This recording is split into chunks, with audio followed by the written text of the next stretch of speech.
name's Sean. I'm from Vancouver, Canada, West Coast.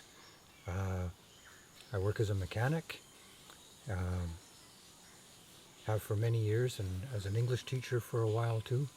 And I came here because I was looking for something that would show me a very, very different view of life and living. Was getting bored with what my culture had to offer. I'd done most of what my culture said we could set out to achieve, and I thought there's got to be more than this. And everything that I learned about ayahuasca and then all the different centers, but especially this one, really just called to me.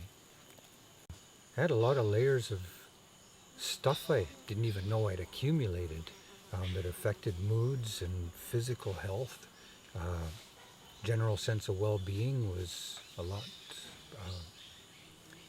wasn't so great, and I didn't realize until I came here and I meet so many like-minded people. The conversations in this place have been just amazing, and we all seem to, after only a day or two, start bringing out the very best in everybody, and they were bringing it out in me too. So my quest is more than answered, and I'm going home, I wouldn't say a new man, but the real me is so much more present. I'm not encumbered with all of the fretting and worries and concerns and crappy opinions that I came here with. That I've been lugging around and accumulating for years. So I chose here based on two words to start with: set and setting. Set being the mindset, and setting being the environment that I would be in to experience this. So the mindset was the pre-work I did as a result of the temple's requests and suggestions while I'm still at home, to prepare myself for coming here. Wasn't just the dieta for physical and food, but also for a mind state. And I just kind of opened myself up to new possibility, and in a very calm, kind of placid sort of way. And then to come to this place, and there were a lot to choose from. The setting was jungle. Everything I'd read about this place said very serene, beautiful, all the details are taken care of. It's a trusting, safe environment, and I had no idea how ayahuasca was going to impact me, and I don't want to feel like I'm deep in the heart of the Amazon needing to keep a rifle and a knife beside me while I'm in a state of I don't know and not able to manage myself. So none of that was a remote concern here for me. None of that. I felt completely safe and able to, as a result, very much let go into the entire experience. 7 ceremonies in the Malacca, they bring their own challenges, and when I didn't have any external concerns, I was able to really be present to what was going on for me. My experience of support here has been really multifaceted.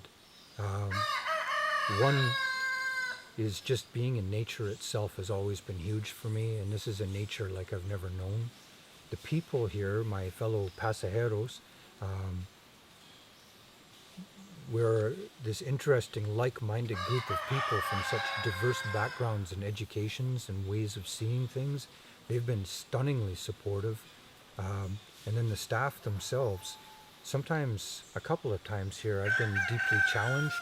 I watched other people be deeply challenged by their own personal dark negative experiences in their lives that they've never been able to find resolution around, be handled in such handled's the wrong word, cared for so lovingly. The Shipibo people here are a petite people compared to us North Americans and Europeans, where we're tall or big brutes.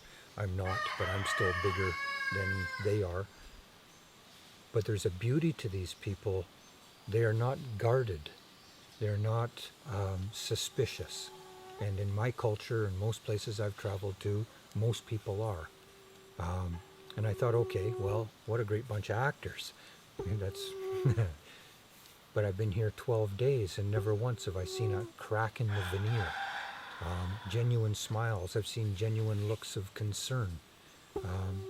one night in one of the ceremonies, Elena was singing, and I had this, like, her voice is impossibly high. It was just so beautiful. And I could picture her or any mother singing to her child, just a newborn baby, and the bond that was facilitated inside of that. And like, I don't think about stuff like that. I'm a mechanic. I cuss a lot, I smoke, I drink. And I saw something like that, and it just so profoundly impacted me. And it opened up a real warm space. The men are hardworking, genuinely so incredibly well-mannered, and it's sincere. And there's sincerity, I think, is just what radiates. I'm taking that home with me too. Many things for me make this place amazing. First off, their footprint on this planet is so ethical. I'm inspired. I want to learn and know more. If I could come be here and contribute to that. I work in an extremely polluting and wasteful industry, and this is not that. I have huge clarity around that.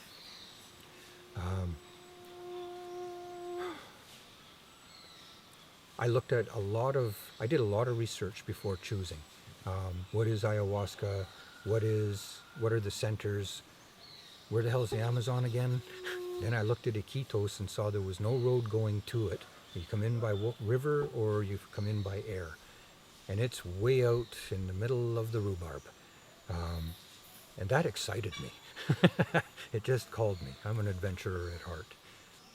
The price suited me well because, again, of set and setting, location, coming up here by boat, life jackets and everything. They're completely safety oriented.